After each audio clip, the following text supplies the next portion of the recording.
ETF index mutual funds నేర్చుకుని stock మార్కెట్లో రాణించాలనుకుంటున్నారా? వెంటనే ఈ నెంబర్కి కాల్ చేయండి.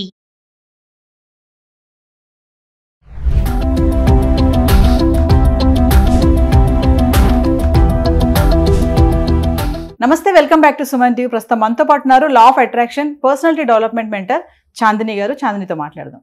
నమస్తే చాందిని. నమస్తే నవీన గారు. చాందిని గారు, ఒక క్వశ్చన్ అడుగుదాం అనుకుంటున్నాను మిమ్మల్ని ఈరోజు. పర్సనాలిటీ డెవలప్మెంట్ మెంటర్గా రీసెంట్గా అప్డేట్ ఏంటంటే, నీట్లో ఫెయిల్ అయిన అమ్మాయి నీట్లో కష్టపడి చదివింది, ఫెయిల్ అయిపోయింది. కానీ అక్కడితో నా లైఫ్ అయిపోయిందని అనుకోకుండా, ఫుల్ స్టాప్ పెట్టకుండా మళ్ళీ ఇంజనీరింగ్ కాలేజ్లో జాయిన్ అయ్యి అక్కడ ఒక ఇన్సెంటివ్స్గా రావడం, ప్లేస్మెంట్, ఇవన్నీ ట్రైనింగ్ తీసుకొని ఈరోజు యాన్యువల్ శాలరీ ఆమె 72 lakhs పట్టుకుంది. చూస్తే బ్యాక్గ్రౌండ్లో నీట్లో ఫెయిల్ అయింది.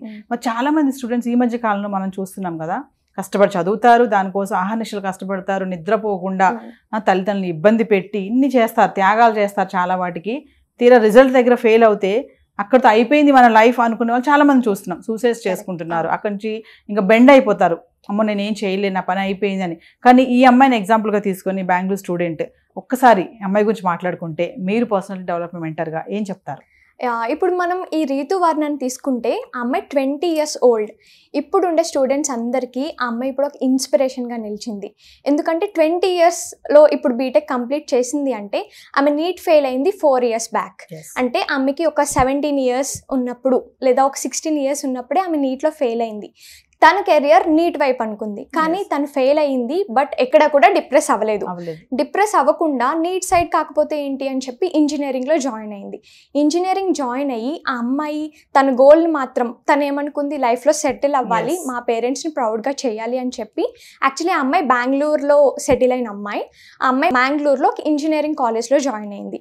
సో తను పట్టుదల ఎక్కడ వదలకుండా 4 years కూడా ఇంజనీరింగ్లో తన స్కిల్స్ అంతా చూపించి, ఒక ఇంటర్న్షిప్లో ఒక రోల్స్ రాయ్స్ అని మనం కార్ నేమ్ విని ఉంటాము, వెరీ లగ్జరీస్ కార్ అనమాట.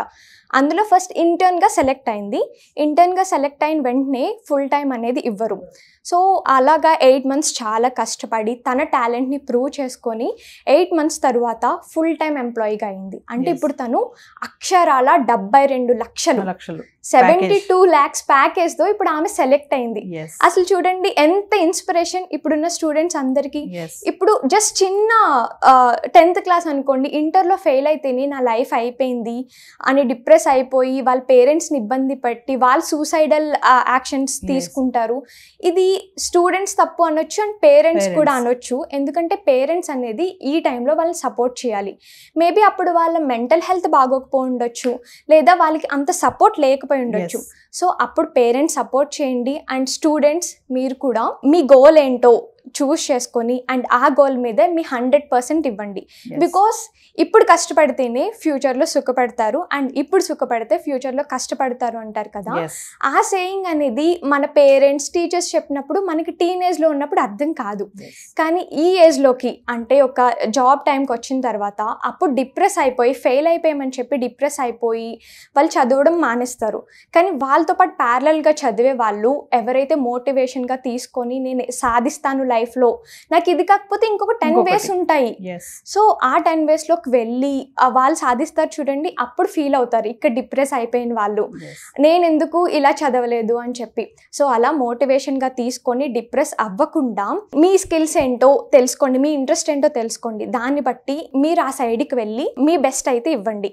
ఇక్కడ ఈ అమ్మాయి ఫస్ట్ నీట్ అనుకుంది, బట్ ఇంజనీరింగ్లోకి వెళ్ళింది. ఇంజనీరింగ్లో తన టాలెంట్ని ప్రూవ్ చేసుకుంది. సో ఇలాగే స్టూడెంట్స్ అందరూ కూడా వాళ్ళ టాలెంట్ని ప్రూవ్ చేసుకొని అండ్ అందరూ కూడా వాళ్ళ మీద వాళ్ళు ఇండిపెండెంట్గా ఉండి వాళ్ళ కాళ్ళ మీద వాళ్ళు నిలబడాలి అని అయితే ఈ అమ్మాయిని అయితే ఇన్స్పిరేషన్గా తీసుకోవచ్చు మనం. అయితే చాందిని, ఇక్కడ ఏంటంటే నీట్ అనేది ఒక సెగ్మెంట్, ఇంజనీరింగ్ అనేది డిఫరెంట్ సెగ్మెంట్ కదా. ఇక్కడ మనం చాలా తీసుకోవచ్చు. అంటే పేరెంట్స్ కూడా ఈ అమ్మాయికి ఎంత సపోర్ట్ చేసి ఉంటారు. మీ పర్సనల్ డెవలప్మెంట్ మీద చాలా రీసెర్చ్ చేసే ఉంటారు, చాలా క్లాసెస్ కూడా కండక్ట్ చేశారు, తెలిసింది మాకు. సో అంటే ఇక్కడ అమ్మాయి ఎంత మెంటల్లీ స్ట్రాంగ్ గా ఉండాలి. ఒక సెగ్మెంట్ నుంచి ఇంకొక సెగ్మెంట్ కి మారింది ఇమీడియట్లీ. మారడము, మళ్ళీ ప్యాకేజ్ కొట్టడం అనేది అసలు మామూలు విషయం కాదు. అంటే ఇక్కడ పేరెంట్స్ కూడా చాలా కోఆపరేటివ్ ఉండాలి కదా. ఈ మధ్య కాలంలో పేరెంట్స్ కూడా ఏంటంటే, ఫెయిల్ అయ్యావని, అమ్మో నువ్వు ఫెయిల్ అయ్యావని, నీ లైఫ్ అయిపోయింది అక్కడతో, ఇక అయిపోయింది, నడు ఇంకేం చేయలేవు నువ్వు అనే తల్లిదండ్రులు కూడా చాలా మంది ఉన్నారు. అంటే ఈ అమ్మాయిని పేరెంట్స్ ఎంత సపోర్ట్ చేస్తుంటారు. ఈరోజు 72 lakhs ప్యాకేజ్ పట్టుకుంది అంటే ఒక్కసారి అంటే స్టూడెంట్స్ కి మెంటలీగా స్ట్రాంగ్ గా ఉండాలి అంటే me as a law of attraction coach గా మీరు పర్సనల్ డెవలప్మెంట్ మెంటర్ గా ఏం చెప్పాలనుకుంటున్నారు? Actually law of attraction and manifestation అనేది ఓన్లీ మనీని అట్రాక్ట్ చేసుకోవడానికి, లేకపోతే ఒక హౌస్ని, ఒక రిలేషన్షిప్ని అట్రాక్ట్ చేసుకోవడానికనే అనుకుంటారు. యాక్చువల్లీ అదొక మిత్ అండి. లా ఆఫ్ అట్రాక్షన్ అనేది స్టూడెంట్స్ అప్లై చేయొచ్చు, లేదా వర్కింగ్ ప్రొఫెషనల్స్ అప్లై చేయొచ్చు. సో మనం స్టూడెంట్గా ఉన్నప్పటి నుంచే దట్టు స్టూడెంట్స్కి ఇంకా బాగా వర్క్ అవుతుంది. నేనే ఒక లైఫ్ ఎగ్జాంపుల్గా కూడా తీసుకోవచ్చు. యాక్చువల్లీ నేను కూడా డాక్టర్ సైడ్కి వెళ్దాము అనుకున్న అమ్మాయినే, కానీ మా పేరెంట్స్ వద్దు బీటెక్ సైడ్కి వెళ్ళమన్నారు. సో నేనైతే అక్కడ డిప్రెస్ అవ్వలేదు. ఓకే, ఎందులోకి వెళ్ళినా సరే, ఏ ఫీల్డ్లోకి వెళ్ళినా మన బెస్ట్ ఇద్దాము అని చెప్పి నేను కూడా బీటెక్లో తీసుకొని అండ్ అక్కడ నుంచి నేను మేనిఫెస్టేషన్ అనేది స్టార్ట్ చేశాను. ఇక్కడ మేనిఫెస్టేషన్ అంటే మన మైండ్ సెట్, మనం ఏదైతే ఎక్కువ బిలీవ్ చేస్తామో అండ్ మన యాక్షన్స్, ఓన్లీ బిలీవ్ చేసి అండ్ ఓన్లీ ఫోకస్ పెడితేనే కాదు, మన యాక్షన్స్ కూడా ఉండాలి. సేమ్ ఈ అమ్మాయి కూడా చూడండి, జస్ట్ నీట్లో ఫెయిల్ అయిపోయింది అని చెప్పి బీటెక్ పాస్ అయిపోవాలి అని అనుకోలేదు. తన స్కిల్స్ని ప్రతి చోట ప్రూవ్ చేసింది. సో ఇలాగే ప్రతి విషయంలో వాళ్ళ పేరెంట్స్ కూడా వాళ్ళని సపోర్ట్ చేసి, అండ్ ఇప్పుడు నా లైఫ్లో మేనిఫెస్టేషన్ ఎలా వర్క్ అయిందో చూద్దాము. యాక్చువల్లీ నేను ఒక గవర్నమెంట్ స్కూల్ నుంచి వచ్చిన అమ్మాయినండి. ఒక గవర్నమెంట్ స్కూల్ నుంచి వచ్చి నేను ఒక బీటెక్ కాలేజ్లో జాయిన్ అయ్యాను. అండ్ ఆ బీటెక్ కాలేజ్లో ఫస్ట్ డే నుంచి నేను గోల్డ్ మెడలిస్ట్ అవ్వాలి. ఎందుకంటే మా ఫ్యామిలీలో విమెన్స్లో నేనే ఫస్ట్ ఒక బీటెక్ గ్రాడ్యుయేట్ వరకు వచ్చిన దాన్ని. అందరూ కూడా ఇంటర్ వరకే కంప్లీట్ చేసి ఆపేసిన వాళ్ళు. కానీ మా పేరెంట్స్ నాలో ఉన్న స్పార్క్ని చూసి, లేదు మా అమ్మాయి ఏదో సాధిస్తుంది అని అయితే జాయిన్ చేశారు. సో మాలాంటి పేరెంట్స్ ప్రతి ఒక్క అమ్మాయికి అండ్ ప్రతి ఒక్క స్టూడెంట్కి ఉండాలి అని అయితే నేను చెప్తాను. సో అలా నన్ను సపోర్ట్ చేయడం వల్ల నా మీద వాళ్ళు ఆశలు పెట్టుకున్నారు. సో దాన్ని కూడా నేను ఎక్కడ తగ్గించకూడదు అని చెప్పి బీటెక్లో జాయిన్ అయిన ఫస్ట్ డే నుంచి నేను గోల్డ్ మెడలిస్ట్ అవ్వాలి అంటే అసలు ఏం చేయాలి అని ఒక టైం టేబుల్ ప్రిపేర్ చేసుకోండి. అదే టైం టేబుల్ని డైలీ ఫాలో అవ్వాలి.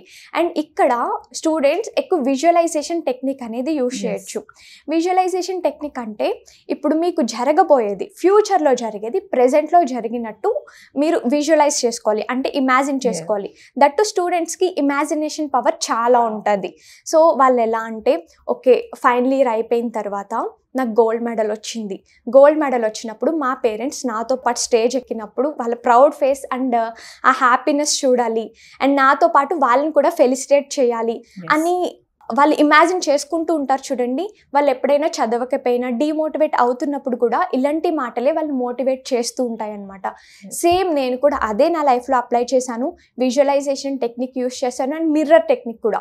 మిర్రర్ టెక్నిక్ అంటే మిర్రర్ ముందు అసలు మీరు ఎలా ఉండాలి అనుకుంటున్నారు, మీరు ఎంత కాన్ఫిడెంట్గా ఉండాలి అనుకుంటున్నారో మిర్రర్ ముందు నిలబడి I'm so confident, I'm gold medalist అని చెప్పి నాకు నేనే విన్నింగ్ స్పీచ్ ఇచ్చేసుకునేదాన్ని నేను ఫస్ట్ ఇయర్ సెకండ్ ఇయర్లో ఉన్నప్పుడే. సో అలా ఎట్ లాస్ట్ నేను ఏదైతే డ్రీమ్ లైఫ్ అనుకున్నానో అదే నేను సాధించాను and I'm the gold medalist of my college. So ఇలానే అందరూ కూడా వాళ్ళు అనుకున్నది విజువలైజ్ చేసుకోండి. ఆ విజువలైజ్ చేసుకోవడానికి అలైన్డ్ యాక్షన్స్ అనేవి ఉండాలి. ఆ యాక్షన్స్ కూడా పర్ఫామ్ చేయండి అండ్ మీ లైఫ్లో మీరు ఏమనుకుంటున్నారో అది సాధించండి. థ్యాంక్ యూ అండి.